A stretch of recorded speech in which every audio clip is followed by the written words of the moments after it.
I'm Leila Hatoum, reporting from Beirut for The Real News. Hezbollah was founded after the Israeli invasion to Lebanon. It was the consequence of the Israeli invasion to Lebanon in 1982. It was a resistance against Israel. And in 1985, they issued their main statement that founded them. And they said that they are an Islamic group and they're looking for creating an Islamic state, etc., etc.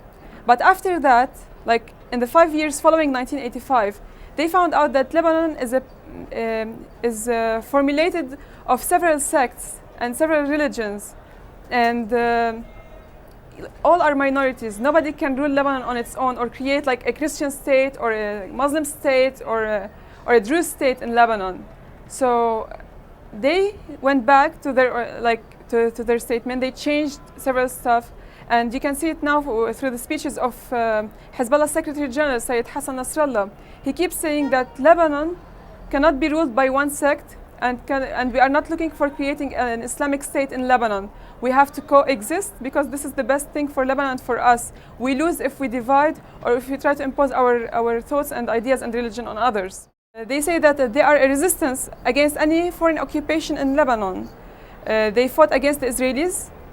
There's nothing in the records that show that they fought against the Lebanese during the civil war. They were not part of the civil war. Even the government people and the opposers of Hezbollah, they never come out or they never accuse Hezbollah of fighting the civil war. And this is a positive thing for Hezbollah because everybody knows they didn't take part in the civil war or they didn't use their weapons against the Lebanese or other Lebanese. Hezbollah has an alliance with various sects in Lebanon, including the Free Patriotic Movement, which is led by MP Michel Aoun, who is a Maronite, and it has also alliances with Sunnis.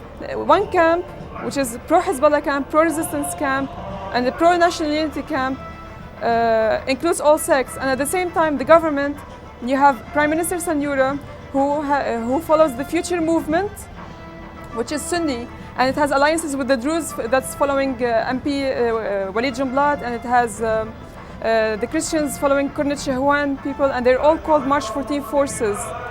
Now, the reason behind the all split is that March 14 forces and their allies are calling for Hezbollah to disarm and calling for the president to step down, and they are refusing to have a national unity government.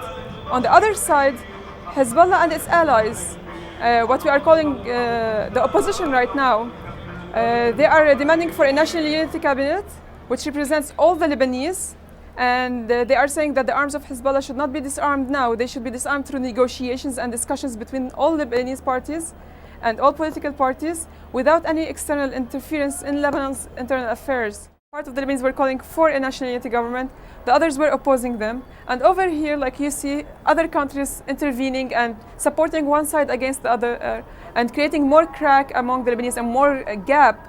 And this is what we are fearing from. Like, for example, you have the US and France from one side supporting Prime Minister Sanyura, and you have Saudi Arabia and Egypt as well. So part of the Arab countries are supporting them. And then you have on the other side Syria and Iran and their allies supporting Hezbollah and the Amal movement and their allies in the opposition.